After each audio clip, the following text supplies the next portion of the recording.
Jean Sibelius' Seventh Symphony stands at the precipice of silence. Even though the composer lived for 30 more years after its premiere, he completed only one more work, the symphonic poem Tapiola, in 1926.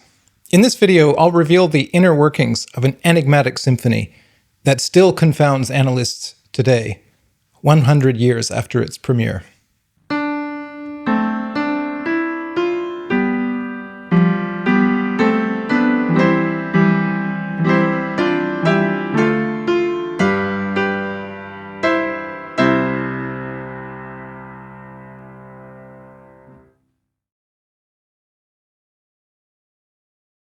By the time Sibelius composed his Seventh Symphony, he was an international celebrity, but he was also a composer in crisis. His music had its roots in the 19th century Germanic tradition, but by the 1920s, that tradition was on very shaky ground, following decades of experimentation by composers such as Debussy, Wagner, Scriabin, Stravinsky, and countless others. With his superficially conservative style, Sibelius risked being left behind or viewed as an irrelevant fossil, and he knew it. This painful self-consciousness was one reason he ultimately stopped composing. Another was his stated desire to top the Seventh Symphony, a goal that remained forever beyond his grasp. By this stage in his career, Sibelius was obsessed with musical continuity and formal integration. In his Fifth Symphony, he already revealed a deeply personal approach to form. But even in that work, it remains relatively conventional with a straightforward three-movement structure. In the Seventh Symphony, Sibelius sought to go much farther, doing away with traditional multi-movement symphonic design altogether in favor of a single 24-minute-long span.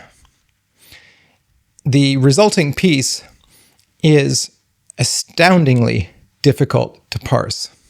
There were precedents for this. Composers such as Liszt and Schoenberg had already succeeded in taking the four movements of a traditional sonata or symphony and fusing them together into a continuous span. But those works remained episodic in their basic character, and they retained the dialectical emphasis on contrast. Sibelius was after something much more fluid, evasive, and ambiguous, and the Seventh Symphony certainly delivers on that promise. But I wanted to know exactly how he created that fluidity. I'd like to just briefly jump in here and say that this channel exists because of the support that I receive on Patreon. If you are a regular listener and would like to see more of what I do, please consider becoming a patron at www.patreon.com/Samuel Andreyev. You'll find the link in the video or podcast description. You'll get exclusive previews, the ability to submit questions, CDs, signed prints, and more.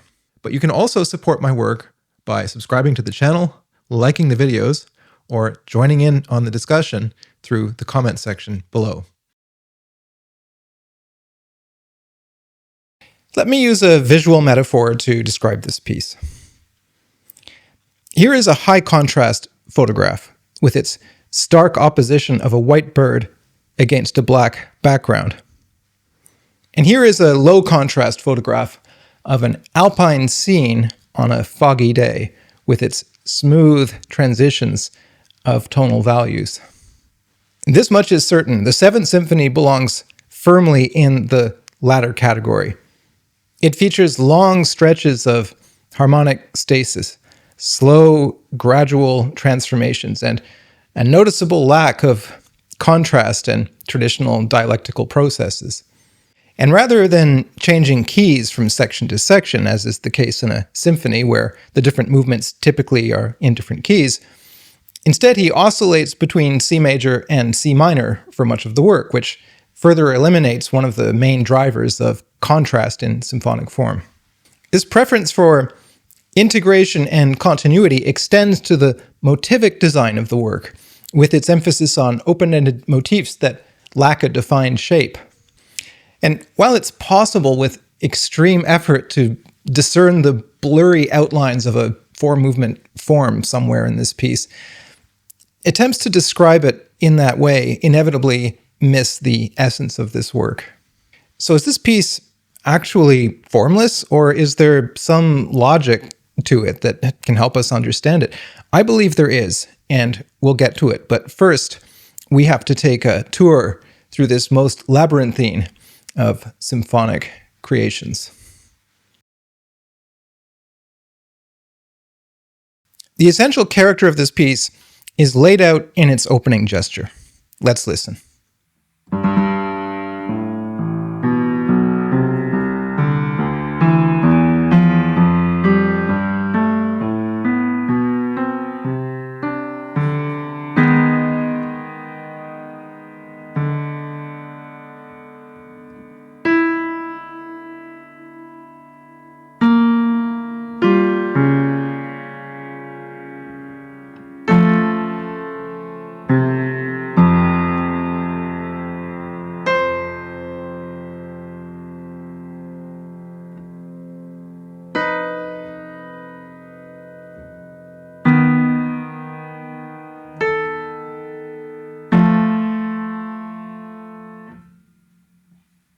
First, we hear a timpani roll on G, followed by an ascending C major scale that alights unexpectedly on an A-flat minor triad that then resolves through chromatic voice leading to F major.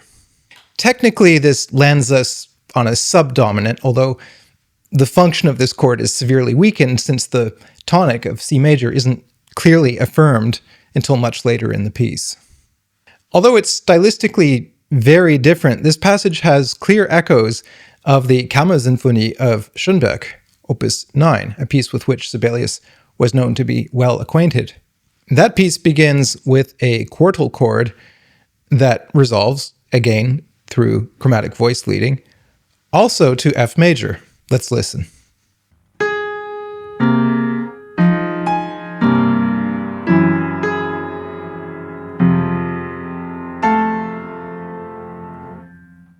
Furthermore, both the Sibelius and the Schönberg recall the opening of Wagner's Tristan und Isolde.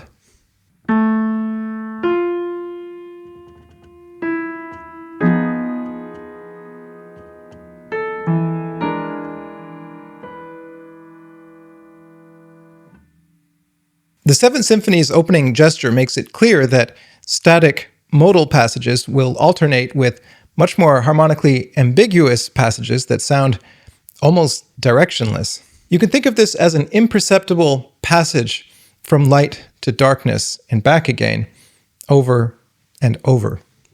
Before he moves on, Sibelius introduces a new motif in the flutes, but in such a subtle way you might not even notice it. Nevertheless, it's a key moment in the piece. Let's listen.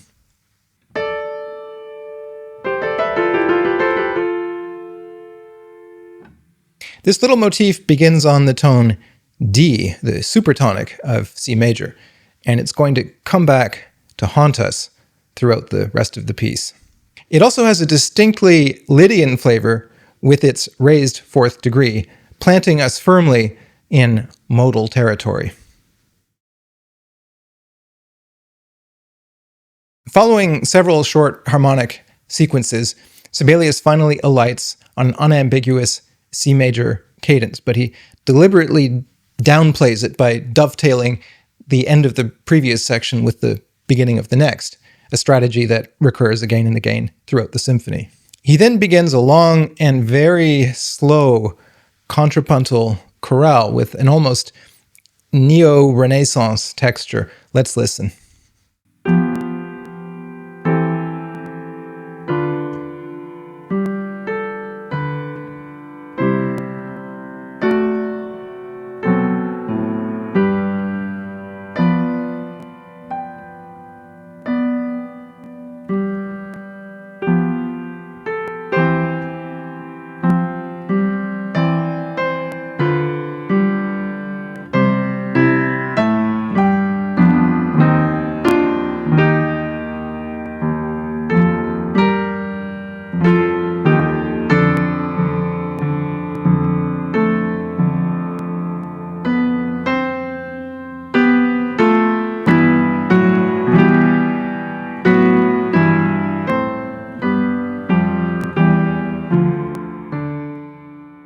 Following this initial statement, there is then a varied and intensified reprise, followed by a brief development section in which the rest of the orchestra joins in. Broadly speaking, this part of the piece falls into 3 segments. Let's have a look. Crucially, Sibelius places the lyrical heart of the piece and its slowest section near the beginning of the symphony. And in doing so, he ensures that the work can only increase in intensity from there, and thereby setting up a continuous process of intensification that will culminate in the closing pages of the symphony. This chorale haunts the entire piece. Fragments of this long melody will recur in modified form throughout the entire work.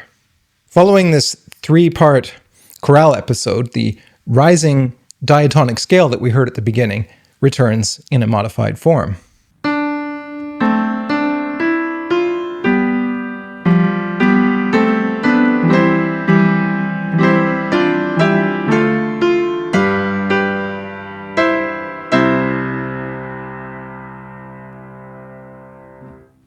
But this time, rather than leading to an unexpected dissonance, the rising scale leads to a glorious C major pedal point.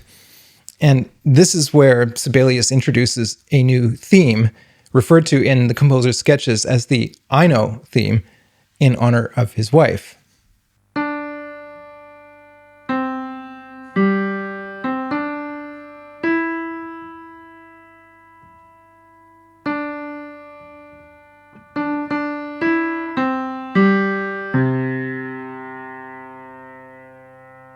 You'll notice this emphasis on the supertonic D, right, which was already a prominent feature of the flute motif that we heard earlier. Well, here it is again in a new guise. It's further evidence of Sibelius's incredibly subtle way of transforming and closely interrelating these different motifs.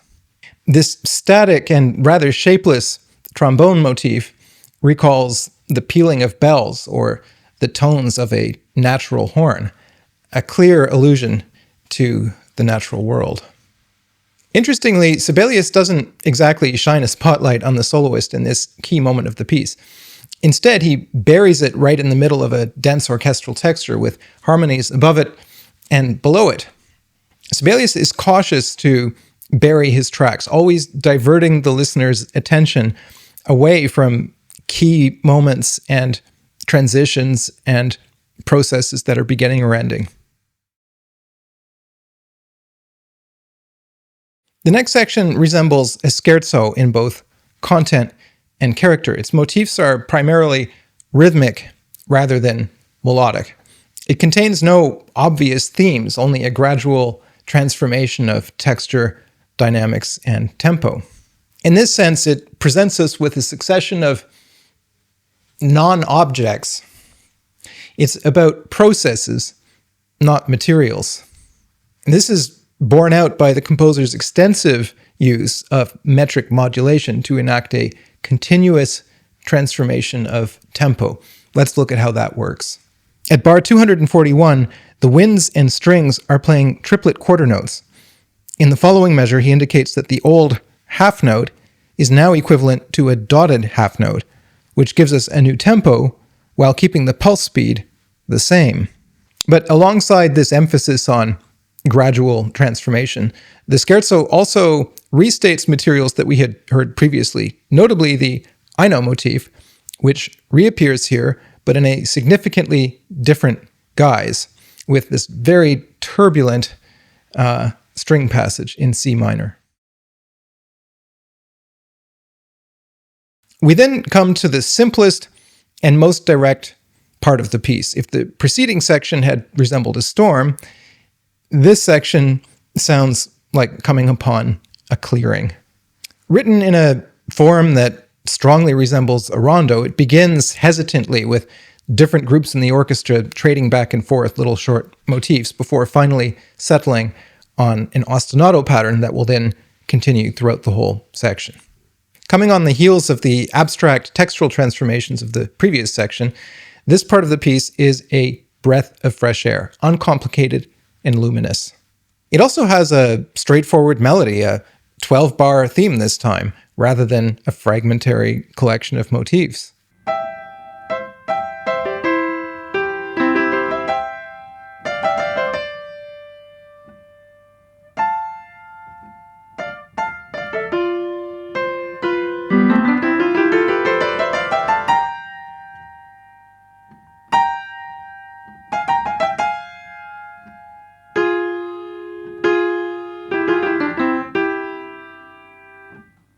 But this section also fulfills its role of continuing the unbroken process of rhythmic transformation that characterizes the piece as a whole.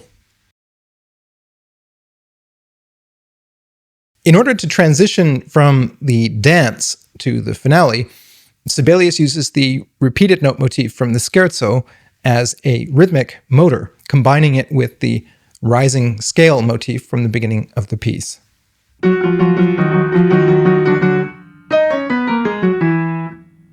The finale takes the form of a recapitulation in that it introduces no new ideas, instead restating motifs that we'd heard earlier in the piece.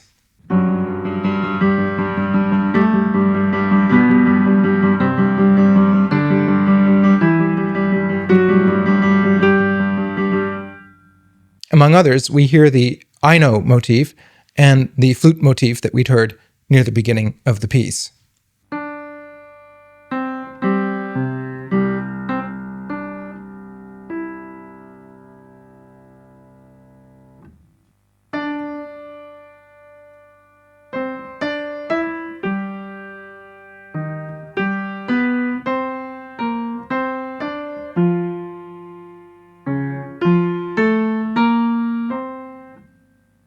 In both cases, these motifs bear almost no rhythmic resemblance to their initial appearance.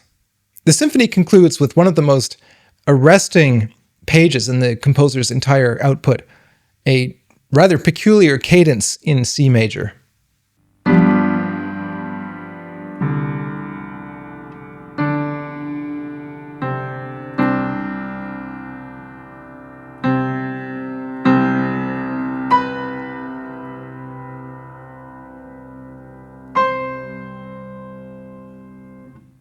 At this point, Sibelius has fulfilled at least one of the traditional criteria of symphonic design, braiding together all of these different motifs that we'd heard earlier and revealing their commonalities, notably the supertonic D.